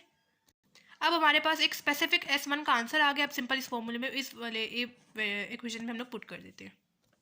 ये हो जाएगा S1 minus x is equal to 1 plus 8। S1 की क्या वैल्यू है, पुट कर देते हैं, x divided by 1 minus x का स्क्वायर, पुट कर दी, ठीक है।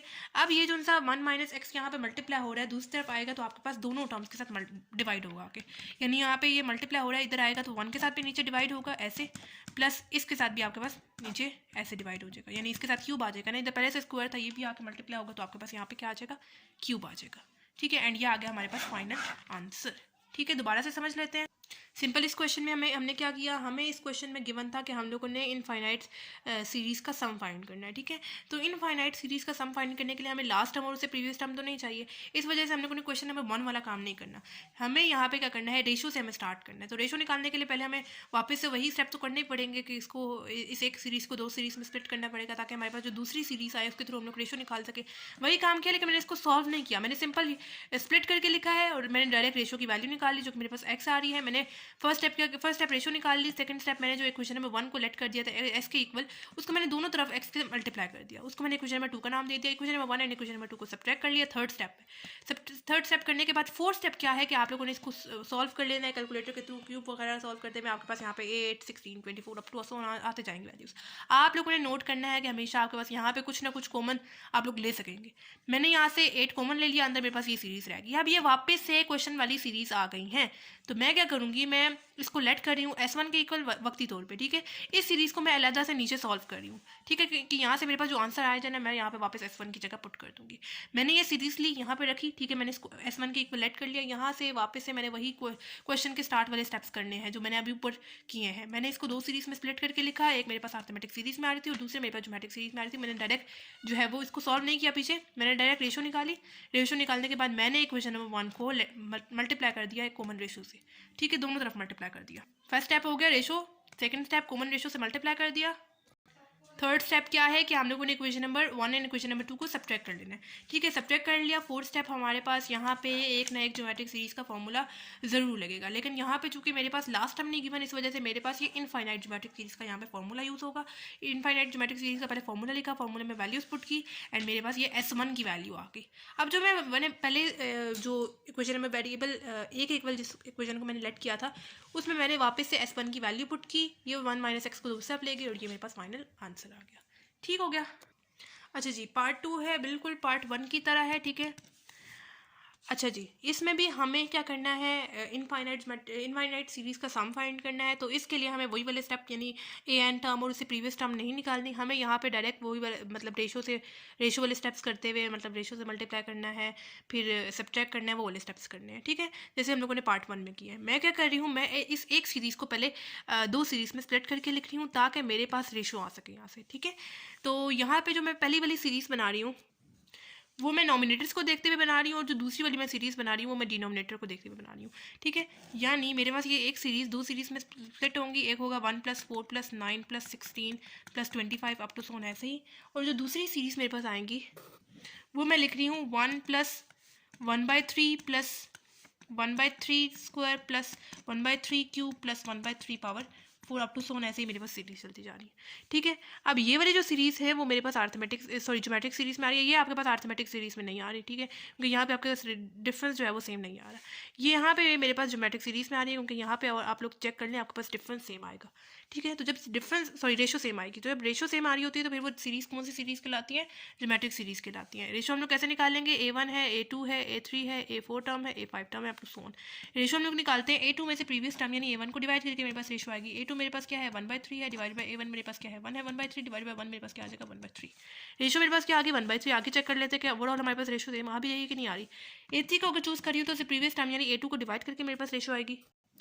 तो A3 मेरे पास क्या है 1/3² डिवाइडेड बाई A2 मेरे पास क्या है 1/3 है। ये जो इसकी पावर क्या है 1 है, पावर्स कैंसिल आउट होकर मेरे पास क्या आंसर आ गया 1/3 इसका आंसर आ गया। ठीक है, यानी आप लोग चेक कर सकते हैं आपके पास रेशो सेम आ रही है। तो जब रेशो सेम आ रही होती है तो फिर वो सीरीज़ कौन सी सीरीज़ कहलाती है, ज्योमेट्रिक सीरीज़ कहलाती है। ठीक है, फर्स्ट स्टेप हम लोगों ने कर लिया, हम लोगों ने कॉमन रेशो निकाल ली। सेकंड स्टेप क्या है कि हम लोगों ने इक्वेशन नंबर 1 को कॉमन रेशो से मल्टीप्लाई कर देना है दोनों तरफ। ठीक है, तो मल्टीप्लाई करते हैं इसको, बेशक आप लोग पहले लेट कर लें s के इक्वल। ये मेरे पास हो जाएगा SX = 1 x आगे पूरी इक्वेशन नंबर 1 लिख दें 9/3² + 16/3³ + 25/3 power 4 up to so on ऐसे ही मेरे पास सीरीज चलती जा रही है। ठीक है, फर्स्ट स्टेप रेशो निकाल ली, सेकंड स्टेप x नहीं है, रेशो क्या आ रही है हमारे पास 1/3 आ रही है, 1/3 लिखेंगे। ठीक है, कॉमन रेशो से हम लोगों ने फर्स्ट स्टेप कॉमन रेशो निकाली, सेकंड स्टेप हम लोगों ने कॉमन रेशो से अंदर मल्टीप्लाई कर दिया, दोनों टर्म्स को मतलब दोनों साइड्स को हम लोगों ने मल्टीप्लाई कर देना है कॉमन रेशो से इक्वेशन नंबर 1। ठीक है, ये मेरे पास हो जाएगा S 1/3 = ये जो सी है 1/3 को हम लोगों ने अंदर सारे टर्म्स के साथ मल्टीप्लाई करना है। 1/3 मल्टीप्लाई होगी 1 के साथ तो 1/3 आ जाएगी, प्लस 1/3 मल्टीप्लाई होगी 4/3 के साथ तो मेरे पास क्या आ जाएगी 4/3 मल्टीप्लाई 3 मेरे पास क्या हो जाएगा 3² हो जाएगा। 3 का स्क्वायर मेरे पास 9 हो जाएगा ना, 3 3 9 होता है, मैंने 3 का स्क्वायर लिख दिया, प्लस 1/3 मल्टीप्लाई 9/3² मेरे पास क्या आ जाएगा 9/3³ मैं लिख रही हूँ। ठीक है, यानी ये वाला 3 है मल्टीप्लाई होगा मेरे पास इस 3 पावर 2 के साथ, तो मेरे पास क्या आ जाएगा यहाँ पे 27 आ जाएगा एंड 3 का क्यूब मेरे पास 27 ही होता है। ठीक है, मतलब मैं क्यूब्स की फॉर्म में इस वजह से लिख रही हूँ कि नेक्स्ट स्टेप में जब मैं उनको सब्ट्रैक्ट करूँगी ना तो मेरे पास आसानी हो उनको ढूंढने में, मतलब स्क्वायर के साथ मैं पेयर बनाऊंगी, क्यूब को क्यूब के साथ पेयर बनाऊंगी। प्लस 1/3 मल्टीप्लाई होगा मेरे पास 16/3 क्यूब के साथ, तो क्या आ जाएगा 16/3 पावर 4, प्लस इस तरह मल्टीप्लाई होगा 1/3 25/3 पावर 4 के साथ, तो मेरे पास क्या आ जाएगा 25/3 पावर 5 आ जाएगा। अब तो सोना ऐसे ही मेरे पास सीरीज चलती जाएंगी। फर्स्ट स्टेप कॉमन रेशो निकाल ली, सेकंड स्टेप कॉमन रेशो से मल्टीप्लाई कर देना है, थर्ड स्टेप हमारे पास क्या है कि हम लोगों ने पहले तो आप लोग इसको लेट कर लें इक्वेशन नंबर 2 के इक्वल। थर्ड स्टेप हमारे पास क्या है कि हम लोगों ने सब्ट्रैक्ट कर लेना है इक्वेशन नंबर 1 को एंड इक्वेशन नंबर 2 को। ठीक है, ठीक है, सब्ट्रैक्ट करते हैं। अब इक्वेशन नंबर 1 में मेरे पास क्या है, सबसे पहले हो रहा है S यूज। ठीक है, सब्ट्रैक्ट करेंगे हम लोग उसको किस चीज़ से, S 1/3 से। ठीक है, सब्ट्रैक्ट कर लिया ना, = अब यहाँ पे मेरे पास इक्वेशन नंबर 1 में जो 1 है वो एज इट इज़ नीचे आएगा क्योंकि उसके साथ का जो पेयर है वो यहाँ पे इक्वेशन नंबर 2 में अवेलेबल नहीं है, इस वजह से 1 मेरे पास एज इट इज़ आएगा। ठीक है, अब ये जो सा 4/3 है 4/3 उसका मैं पेयर बना रही हूँ इस 1/3 के साथ। ठीक है, डिनोमिनेटर को मैं देखते हुए बना रही हूँ। ठीक है, तो मैं लिख रही हूँ 4/3 माइनस 1/3। सब्ट्रैक्ट करना है ना, तो पेयर्स के हिसाब से आप लोगों ने सब्ट्रैक्ट कर लेना ताकि हम लोग यहाँ से कुछ कॉमन ले सकें। उसके बाद मेरे पास क्या है, 9/3 का स्क्वायर को मैं सब्ट्रैक्ट कर रही हूँ इस 4/3 के स्क्वायर के साथ, यानी प्लस 9/3 का स्क्वायर को मैं सब्ट्रैक्ट कर रही हूँ इस 4/3 के स्क्वायर के साथ। ठीक हो गया। उसके बाद प्लस 16/3 का क्यूब को मैं सब्ट्रैक्ट कर रही हूँ इस 9/3 क्यूब के साथ। ठीक है, पेयर्स बनाते हुए। ठीक है, अप टू सोन ऐसे ही मेरे पास चलती जाएंगी आगे सीरीज, पेयर्स बनते जाएंगे, कॉमन हम लोग लेते जाएंगे। उससे नेक्स्ट स्टेप क्या है कि हम लोगों ने देख लेना है कुछ आप लोग कॉमन तो नहीं यहाँ से ले सकते, यहाँ पे भी एस है एंड यहाँ पे भी एस है, तो मैं एस बाहर कॉमन ले रही हूँ। अंदर मेरे पास क्या रह जाएगा, यहाँ पे 1 रह जाएगा, माइनस ये वाला जो एस है वो तो मैंने बाहर कॉमन ले लिया, अब मेरे पास पीछे क्या रह जाएगा, 1/3 रह जाएगा, इज इक्वल टू ये वाला जो 1 है वो एज इट इज आ जाएगा, प्लस इन दोनों में से मैं क्या चीज़ कॉमन ले सकती हूँ, यहाँ पे भी 1/3 है, यहाँ पे भी 1/3 है, तो मैं 1/3 बाहर कॉमन ले लेती हूँ, अंदर मेरे पास क्या आ जाएगा, 4/1 आ जाएगा। उसी तरह प्लस इन दोनों में से मैं क्या चीज़ कॉमन ले सकती हूँ, डिनोमिनेटर में मेरे पास 3 क्यूब आ रहा है, तो मैं 3 स्क्वायर आ रहा है, तो मैं बाहर 1/3 स्क्वायर कॉमन ले रही हूँ, अंदर मेरे पास क्या आ जाएगा, 9 माइनस 4 आ जाएगा। प्लस यहाँ पे डिनोमिनेटर में मेरे पास 3 क्यूब आ रहा है, मैं बाहर 1/3 क्यूब कॉमन ले लेती हूँ, अंदर मेरे पास क्या आ जाएगा, 16 माइनस 9 आ जाएगा। अप टू सोन ऐसे ही मेरे पास सीरीज कंटिन्यू होती जाएंगी। ठीक है, फर्स्ट स्टेप क्या था कि हम लोगों ने कॉमन रेशियो को कॉमन रेशियो निकाल लेनी है। सेकंड स्टेप आप लोगों ने कॉमन रेशियो को इक्वेशन नंबर 1 के साथ मल्टीप्लाई कर देना है दोनों तरफ, उसको हम लोगों ने इक्वेशन नंबर 2 का नाम दे देना है। थर्ड स्टेप क्या है कि equation number 1 and equation number 2 को सब्ट्रैक्ट कर लेना है। सब्ट्रैक्ट करने के बाद फोर्थ स्टेप क्या है कि अब आप लोग यहाँ पे बेशक इसका एलसीएम ले लें। एलसीएम हम लोग कैसे लेंगे, इसके नीचे क्या है, इस 1 के नीचे 1 है, जो क्रॉस में वैल्यूज होती है उनको मल्टीप्लाई करें, जो नीचे वाली वैल्यूज होती है उनको मल्टीप्लाई करें। 1 मल्टीप्लाई 3 क्या हो जाएगा, 3 माइनस 1 मल्टीप्लाई 1 क्या हो जाएगा, 1 डिवाइडेड बाय 1 मल्टीप्लाई 3 क्या हो जाएगा, 3 इज इक्वल टू ये वाला जो 1 है वो एज इट इज आ जाएगा, प्लस 4 माइनस 1 मेरे पास क्या आ जाएगा, 3 आ जाएगा, एंड 1/3 प्लस 9 माइनस 4 आपके पास क्या आ जाएगा, 5 आ जाएगा। ठीक है, एंड आगे वाला 1/3 square as it is, plus 16 minus 9 आपके पास क्या आ जाएगा, यहाँ पे 7 आ जाएगा। ठीक है, एंड 1/3 क्यूब आपके पास as it is. Up to so on ऐसे ही आपके पास सीरीज चलती जाएंगी। ठीक है, तो ये हो जाएगा एस 3 माइनस 1 मेरे पास क्या हो जाएगा, 2 हो जाएगा, divided by 3 is equal to यहाँ पे 1 प्लस यहाँ पे आप लोग बेशक इस 3 को एंड 5 को एंड 7 को अंदर मल्टीप्लाई कर देंगे। 3 मल्टीप्लाई 1 मेरे पास क्या हो जाएगा, 3 and divided by 3, plus 5 multiply 1/3 cube 3 square मेरे पास क्या हो जाएगा, 5/3 स्क्वायर हो जाएगा, प्लस ये हो जाएगा 7 मल्टीप्लाई 1/3 क्यूब मेरे पास क्या हो जाएगा, 7/3 क्यूब हो जाएगा, प्लस अप टू सोन मेरे पास ऐसे ही सीरीज चलती जाएंगी। ठीक है, अब क्या करना है, इसके बाद क्या करते थे हम लोगों ने यहाँ तक सॉल्व कर लिया है। अब मैंने आपको क्या बताया था, यहाँ पे आप लोगों ने देख लेना, आप लोग कुछ आपके पास कुछ कॉमन जाएगा, लेकिन यहाँ पे अब मेरे पास 3 जा रहा है, यहाँ पे 5 आ रहा है, यहाँ पे 7 आ रहा है, यानी यहाँ पे इस क्वेश्चन में हमारे पास कुछ कॉमन नहीं जा सकता। ठीक है, तो कोई मसला नहीं, हम लोग इसको डायरेक्ट ही S1 के इक्वल लेट कर लेते हैं। ठीक है, पिछले वाले क्वेश्चन में भी ऐसे ही किया था ना, मैं अभी आपको दिखाती हूँ। पिछले वाले क्वेश्चन में भी हम लोगों ने यहाँ से पहले 8 को कॉमन ले लिया था, लेकिन इस वाले क्वेश्चन में सेकंड पार्ट में मेरे पास 8 नहीं आ रहा, मतलब कुछ कॉमन नहीं जा रहा, तो मैं कॉमन नहीं लूँगी, मैं डायरेक्ट यहाँ पे इसी को लेट कर लूँगी S1 के इक्वल। ठीक है, यहाँ पे S into 2/3 as it is equal to 1 भी एज इट इज, प्लस इस पूरी सीरीज़ को मैं S1 के इक्वल लेट कर रही हूँ।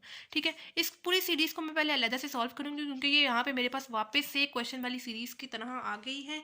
इसको मैं पहले अलग से सॉल्व करूँगी, प्रॉपर वही स्टेप्स करूँगी जो मैं अभी ऊपर करके आ रही हूँ। ठीक है, सिंपली मैं यहाँ पे ये सीरीज़ लिख रही हूँ 3/3 plus 5/3 square plus 7/3 cube up to so on, ऐसी मेरे पास सीरीज़ चलती जाएंगी। इसको मैं लेट कर रही हूँ किस चीज़ के इक्वल, मतलब S1 के इक्वल लेट किया था ना, इस वजह से मैं S1 के इक्वल इसको लिख रही हूँ। ठीक है, अब मैंने वही स्टेप्स करने हैं जो मैं स्टार्ट से करती भी आ रही हूँ। पहले मुझे इस एक सीरीज़ को 2 सीरीज़ में स्प्लिट करके लिखना है। एक दफ़ा मैं लिख रही हूँ 3 प्लस 5 प्लस 7, मतलब नॉमिनेटर वाली वैल्यू लिख रही हूँ, तो दूसरी दफ़ा मैं डिनोमिनेटर वाली वैल्यू लिख रही हूँ, यानी मैं लिख रही हूँ 1/3 प्लस 1/3 का स्क्वायर प्लस 1/3 का क्यूब। ठीक है, तो यहाँ पे एक सीरीज़ आपके पास हमेशा अर्थमेटिक सीरीज़ की आएंगी, इसमें आपके पास अर्थमेटिक सीरीज़ में आ रही है, और दूसरी आपके पास ज्योमेट्रिक सीरीज़ में आएंगी। ठीक है, लेकिन स्टार्ट में क्वेश्चन के स्टार्ट में आपके पास ये वाली जो सीरीज़ है वो अर्थमेटिक सीरीज़ में नहीं आ रही थी, क्योंकि हमें जो चाहिए था मेन चीज़ रेशो चाहिए। ठीक है, तो रेशो हम लोग डायरेक्ट निकाल के इसको सॉल्व करते हैं। ठीक है, ये मेरे पास हो जाएगा A1, ये A2, A3, मुझे कैसे पता चलेगा, ये मेरे पास ज्योमेट्रिक सीरीज़ में मुझे इसकी रेशो से पता चलेगा। अगर मेरे पास रेशो सेम आ रही है तो फिर वो ज्योमेट्रिक सीरीज़ में, अगर रेशो सेम नहीं आ रही तो फिर वो ज्योमेट्रिक सीरीज़ में नहीं है। रेशो हम लोग कैसे चेक करते हैं, A2 में से प्रीवियस टर्म यानी A1 को डिवाइड करके मेरे पास रेशो आएगी। A2 मेरे पास क्या है 1/3 का स्क्वायर है, डिवाइडेड बाय A1 मेरे पास क्या है 1/3 है। पावर्स मेरे पास कैंसिल आउट होकर मेरे पास 1/3 इसका आंसर आ गया। आप लोग डायरेक्ट इसका आंसर कैलकुलेटर से निकालना है, आपके पास 1/3 आ जाएगा। रेशो मेरे पास क्या आ रही है 1/3 आगे हम लोग चेक कर लेते हैं कि ओवरऑल हमारे पास रेशो सेम आ भी रही है कि नहीं आ रही है। अगर मैं यहाँ पे A3 को चूज़ कर रही हूँ तो उसे प्रीवियस टर्म यानी A2 को डिवाइड करके मेरे पास रेशो आएगी। A3 मेरे पास क्या है 1/3 का क्यूब है, डिवाइडेड बाय A2 मेरे पास क्या है 1/3 का स्क्वायर है। ये एक पावर्स कैंसिल आउट होकर मेरे पास आंसर क्या आ गया 1/3 आ रहा है। यानी आपके पास रेशो सेम आ रही है। तो जब रेशो सेम आ रही होती है तो फिर वो सीरीज़ कौन सी सीरीज़ कहलाती है? ज्योमेट्रिक सीरीज़ कहलाती है। यानी फर्स्ट स्टेप तो हम लोगों ने कर लिया, हम लोगों ने कॉमन रेशो निकाल ली। अब सेकंड स्टेप क्या करना है? सेकंड स्टेप क्या है कि हम लोगों ने मल्टीप्लाई कर देना है इक्वेशन नंबर 1 को कॉमन रेशो से। कॉमन रेशो हमारे पास पीछे क्या आ रही थी? 1/3 आ रही थी। ठीक है, इक्वेशन नंबर 1 आपके सामने है। आप लोगों ने दोनों तरफ इक्वेशन नंबर 1 को मल्टीप्लाई कर देना है कॉमन रेशो से, यानी 1/3 से इस तरफ भी और इस तरफ भी। आगे इक्वेशन नंबर 1, ये हमारे पास इक्वेशन नंबर 1 थी ना, इसको हम लोगों ने आगे एज इट इज लिखना है, प्लस 5/3 का स्क्वायर प्लस 7/3 का क्यूब अप टू सोन, ऐसे ही मेरे पास सीरीज चलती जाएंगी।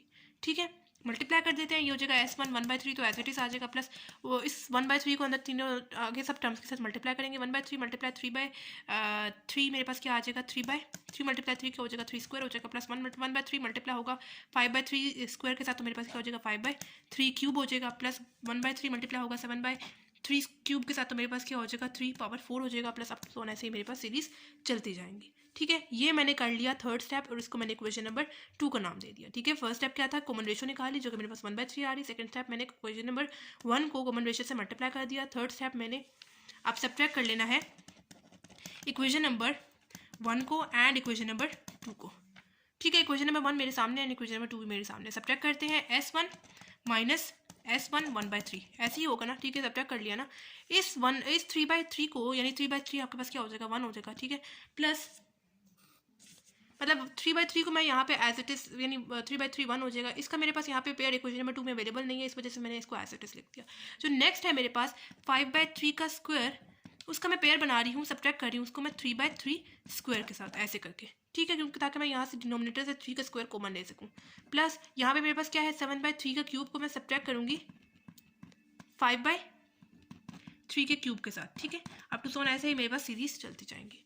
ठीक है, इन दोनों में से मैं क्या चीज़ कॉमन ले सकती हूँ? दोनों में S1 जा रहा है तो मैं S1 कॉमन ले लेती हूँ। अंदर मेरे पास यहाँ पे रह जाएगा 1 माइनस यहाँ पे क्या रह जाएगा? 1/3 रह जाएगा, इज इक्वल्स टू यहाँ पे मेरे पास 1 as it is, plus in denominator से मेरे पास 3/3 का स्क्वायर एंड 3 का स्क्वायर जा रहा है तो मैं 1/3 का स्क्वायर बार कॉमन ले लेती हूँ। अंदर मेरे पास क्या रह जाएगा? 5 माइनस 3 रह जाएगा, प्लस यहाँ से इन दोनों डिनोमिनेटर में मेरे पास 3 क्यूब जा रहा है तो मैं 1/3 क्यूब बार कॉमन ले लेती हूँ। अंदर मेरे पास क्या रह जाएगा? 7 माइनस 5 रह जाएगा। आप टू सोन ऐसे ही मेरे पास सीरीज चलती जाएंगी।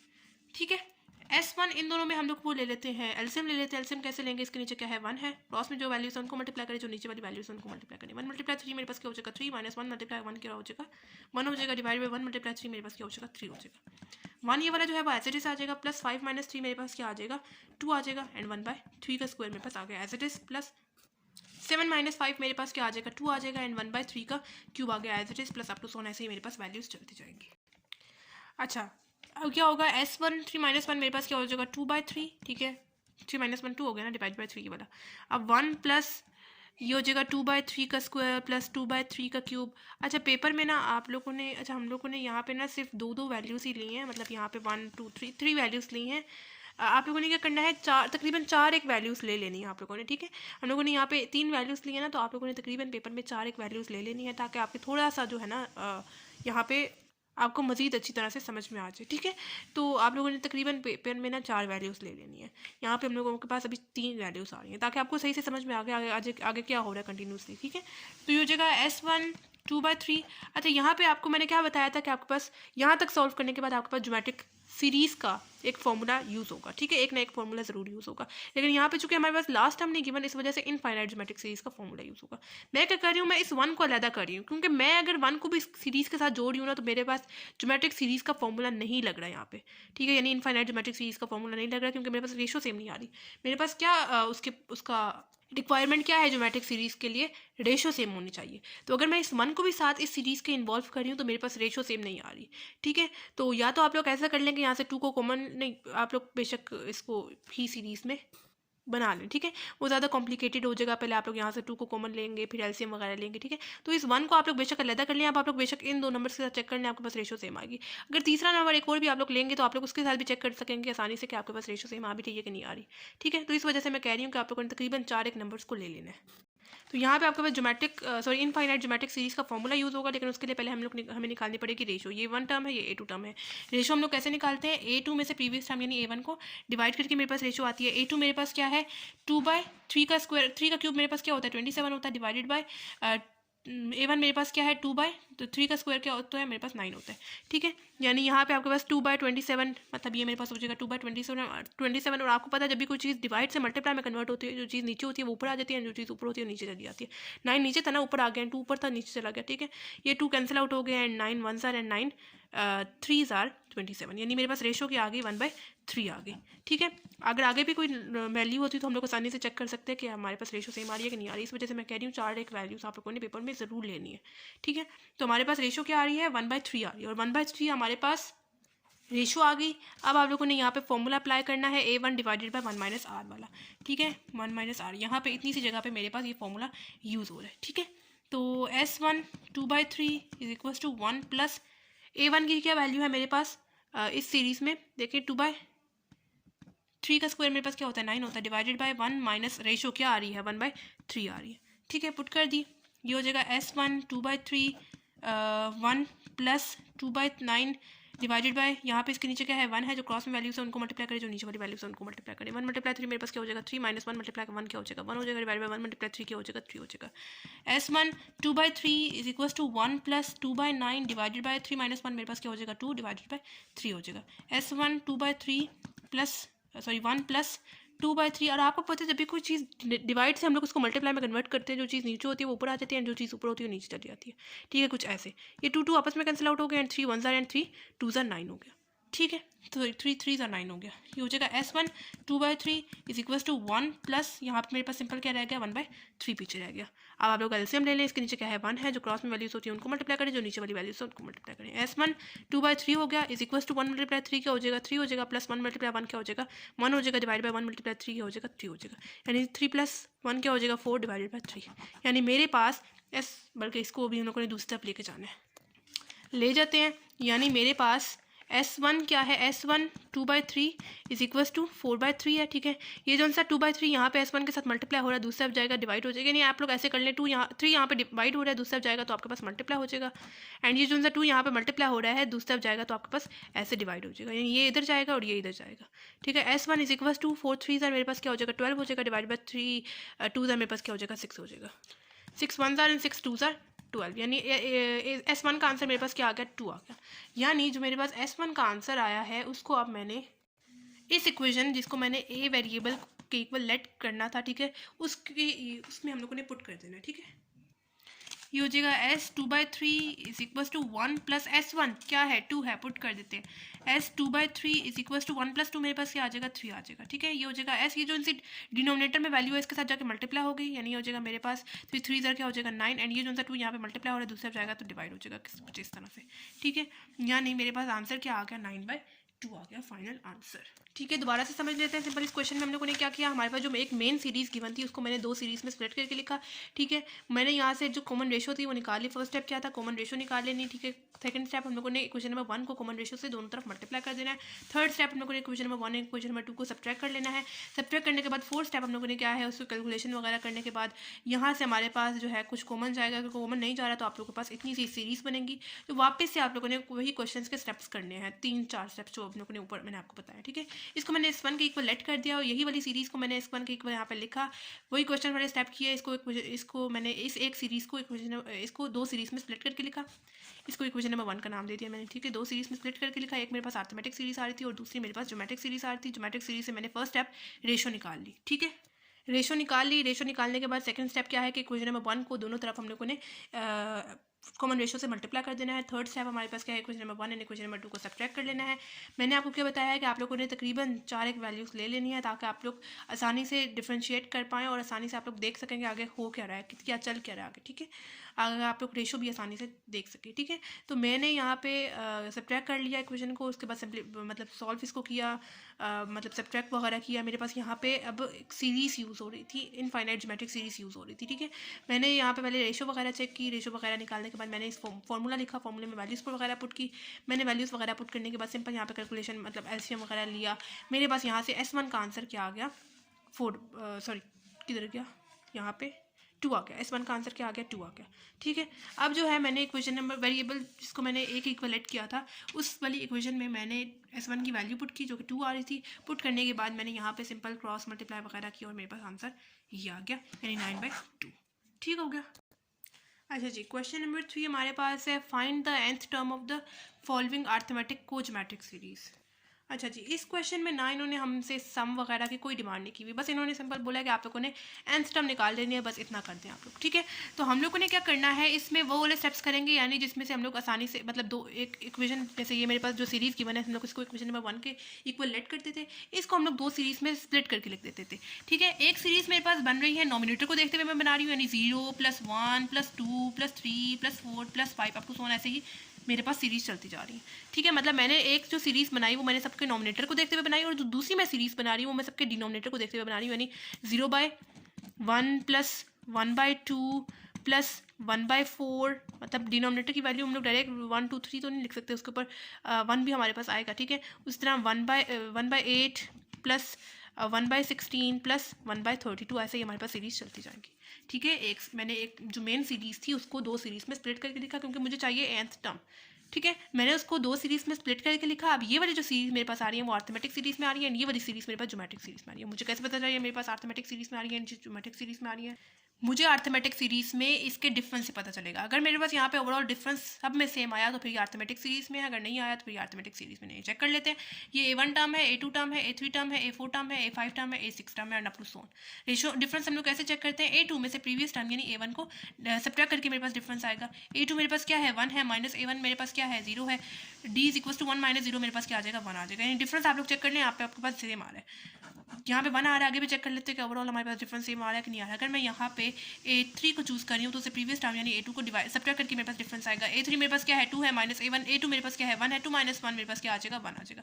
यहाँ पे चेक करना आपके पास 1 आ रहा है। उस तरह 3/3 - 2 आपके पास 1, 4 - 3 आपके पास 1, 5 - 4 आपके पास 1, मतलब डिफरेंस आपके पास सेम आ रहा है। तो जब बच्चों आपके पास डिफरेंस सेम आ रहा होता है तो फिर वो सीरीज़ कौन सी सीरीज़ कहलाती है, अर्थमेटिक सीरीज़ कहलाती है। हमें यहाँ पे nth टर्म फाइंड करनी है तो सिंपली ज्योमेट्रिक सीक्वेंस का फॉर्मूला निकालते हैं, an = A1 + n - 1 d। इस फॉर्मूले के थ्रू आप कोई भी nth टर्म आसानी से निकाल सकते हैं, ठीक है। फॉर्मूले में वैल्यू पुट करते हैं, an = A1 first term sequence की या सीरीज़ की पहली टर्म कौन सी है, यहाँ पे 0 है, पुट कर देते हैं, ठीक है, plus n - 1 as it is आ जाएगा। जब मैंने पीछे n को नहीं रिप्लेस किया किसी चीज़ से तो आगे भी मैं n को किसी चीज़ से नहीं रिप्लेस करूँगी। d डिफरेंस क्या आ रहा है, 1 आ रहा है, पुट कर देंगे। an = 0 + 1 को अंदर दोनों टर्म के साथ मल्टीप्लाई करेंगे, मेरे पास n - 1 ही आ जाएगा। एंड an = 0 + n - 1 मेरे पास n - 1 आ जाएगा, ठीक है। यानी यहाँ पे मेरे पास nth टर्म क्या आ गई, n - 1 आ गई, ठीक है। अब इसकी बारी है, इधर चेक कर लेते हैं कि हम ये हमारे पास ज्योमेट्रिक सीरीज़ में आ भी रहा है कि नहीं आ रहा है। अर्थमेटिक को ज्योमेट्रिक है ना, तो एक आपके पास अर्थमेटिक सीरीज़ आएंगे, एक आपके पास ज्योमेट्रिक सीरीज़ आएंगे, लेकिन हम लोग को चेक भी करना पड़ेगा कि यहाँ पे ओवरऑल हमारे पास ये रेशियो सेम आ रही है कि नहीं आ रही है। अगर रेशियो सेम आ रही होगी तो फिर वो ज्योमेट्रिक सीरीज़ में होगी, वरना नहीं होगी। रेशियो कैसे चेक करेंगे, A1 टर्म है, A2 टर्म है, A3 टर्म है, A4 टर्म है, A5 टर्म है, A6 टर्म है, and up to so on. Ratio हम लोग कैसे चेक करते हैं, A2 में से प्रीवियस टर्म यानी A1 को डिवाइड करके मेरे पास रेशियो आएगी। A2 मेरे पास क्या है, 1/2 है, डिवाइड बाय A1, 0 / 1 मेरे पास क्या आ जाएगा, 0 आ जाएगा। रेशियो मेरे पास क्या आ रही है, 1/2 आ रही है। आगे चेक कर लेते हैं कि रेशियो सेम आ रही है कि नहीं आ रही है। A3 में से प्रीवियस टर्म यानी A2 को डिवाइड करके मेरे पास रेशियो आएगी। A3 मेरे पास क्या है, 1/4 है, डिवाइड बाय A2 मेरे पास क्या है, 1/2 है। तो 1/4 डिवाइड बाय 1/2 मेरे पास क्या आता है, 1/2 आती है। यानी रेशियो आपके पास सेम आ रही है। तो जब बच्चों आपके पास रेशियो सेम आ रही होती है तो फिर वो सीरीज़ कौन सी सीरीज़ कहलाती है, ज्योमेट्रिक सीरीज़ कहलाती है, ठीक है। इसका भी हम लोग nth टर्म फाइंड करने के लिए जनरल फॉर्मूला यूज़ करेंगे ज्योमेट्रिक सीक्वेंस का, an = A1 r⁻n - 1। फॉर्मूले में वैल्यू पुट करते हैं। A1 सीरीज़ की सीक्वेंस की पहली टर्म होती है, यानी A1 मेरे पास क्या है, मेरे पास यहाँ पे मतलब मैंने इसको ऐसे बनाया ना कि इसकी पावर मेरे पास क्या है, यहाँ पे हम लोग जो A1 टर्म लेंगे ना वो लेंगे हम लोग 1/2 पावर 1, मतलब मेरे पास यहाँ पे 1/2 पावर 0, मतलब किसी भी वेरिएबल की पावर अगर आपके पास 0 हो तो आपके पास 1 ही आएगा ना, ठीक है। मैंने क्या किया, मेरे पास जो मेन सीरीज़ थी उसमें मैंने सबकी नॉमिनेटर की वैल्यू देखते हुए मैंने बना दी सीरीज़, ठीक है। नॉमिनेटर में मेरे पास 0 + 1 + 2 + 3 ऐसे, और जो दूसरी मैंने सीरीज़ बनाई है वो मैंने सबकी डिनोमिनेटर की वैल्यू को देखते हुए बनानी है, ठीक है। यानी डिनोमिनेटर की वैल्यू मेरे पास सबसे स्टार्ट में क्या आ रही है, 1 आ रही है, ठीक है। तो मैंने 1/1 लेना था मुझे यहाँ पे, ठीक है। तो 0/2 मैंने ले लिया गलती से, तो यहाँ पे आप लोग बेशक ठीक कर लें, 1/1 ले लें आप लोग या 1/2 पावर 0 ले लें, 2 पावर 0 आपके पास 1 ही आ जाएगी, ठीक है। तो यहाँ पे आपके पास A1 क्या आएगी, 1/2 पावर 0, या आप लोग 1 लिखते हैं। रेशो क्या आ रही है आपके पास, 1/2 आ रही है। n को जब मैंने पीछे किसी चीज़ से नहीं रिप्लेस किया तो आगे भी मैं किसी चीज़ से नहीं रिप्लेस करूँगी। an = 1/2 की पावर 0 आपके पास 1 ही आ जाएगा, ठीक है। 1/2 पावर n - 1, यानी an आपके पास क्या आ गई, 1/2 पावर n - 1 आ गई इसकी, मतलब ज्योमेट्रिक सीरीज़ की, ठीक है। तो अब हम लोग क्या करें, अब मैं लिख रही हूँ an = n - 1 एंड 1/2 n - 1, ठीक है। क्यों मैंने कैसे लिखा, या इस तरह करके आप लोग लिख दें n-1 divided by 2 power n-1, यानी 1 की पावर n-1 लिखने की जरूरत नहीं, आप लोग 2 की पावर n-1 लिखते हैं। ठीक है, तो ये आपके पास एज इट इज़ ये आ गया आपके पास nth टर्म इक्वेशन नंबर 1 की। ठीक है, सिंपल इस क्वेश्चन में क्या किया है, इस क्वेश्चन में इन्होंने बोला था सिंपल आप लोगों ने nth टर्म निकालनी है, कोई सम वगैरह नहीं फाइंड करना। nth टर्म निकालने के लिए मैंने क्या किया, इस मेन इक्वेशन नंबर 1 को 2 सीरीज में स्प्लिट करके लिखा। एक सीरीज मेरे पास अर्थमेटिक सीरीज आ रही थी और दूसरी मेरे पास ज्योमेट्रिक सीरीज आ रही थी। अर्थमेटिक सीरीज जो मैंने बनाई वो मैंने सबके नॉमिनेटर को देखते हुए बनाई, यानी 0 + 1 + 2 + 3 अप टू सो ऑन ऐसी। और जो सेकंड सीरीज में मैंने बनाई वो मैंने सबके डिनोमिनेटर की वैल्यूज को देखते हुए बनाई, यानी 1/1 1/2 1/4 1/8 1/8 1/16 plus up to so on ऐसे। ठीक है, जो पहली सीरीज आ रही थी वो मेरे पास अर्थमेटिक सीरीज से आ रही थी, उसमें मेरे पास डिफरेंस सेम आ रहा था। अर्थमेटिक सीक्वेंस का मैंने जनरल फॉर्मूला यूज़ करते हुए मैंने nth टर्म निकाली जो कि मेरे पास n-1 आ रही थी। और जो दूसरा है केस, उसमें मैंने जो डिनोमिनेटर की वैल्यू ली थी वहाँ पे ये मेरे पास ज्योमेट्रिक सीरीज में आ रहा था, क्योंकि इसमें मेरे पास रेशियो सेम आ रही थी। ज्योमेट्रिक सीक्वेंस का जनरल फॉर्मूला इस्तेमाल किया, उसमें मेरे पास nth टर्म के आगे 1/2 पावर n-1 आ गई। अब जो मेरे पास फर्स्ट इक्वेशन यानी अर्थमेटिक सीरीज जो मेरे पास बन रही थी उसकी जो nth टर्म आई है एंड जो सेकंड सीरीज की जो मेरे पास nth टर्म आई है उनको मैंने प्रोडक्ट ले लिया, या आप लोग बेशक ऐसे डिवाइड की फॉर्म में लिख दें, क्योंकि आपके पास जो पहली वाली है मैंने सीरीज ली थी वो मैंने नॉमिनेटर की वैल्यू को देखते हुए ली थी, और जो सेकंड वाली सीरीज मैंने ली थी वो डिनोमिनेटर की वैल्यू को लेते हुए ली थी। जो मेरे पास पहले वाली की nth टर्म आई है उसको मैंने नॉमिनेटर में लिख दिया, एंड जो सेकंड वाली की मेरे पास आई है nth टर्म उसको मैंने डिनोमिनेटर में लिख दिया, एंड ये आ गया आपके पास इक्वेशन नंबर 1 की nth टर्म।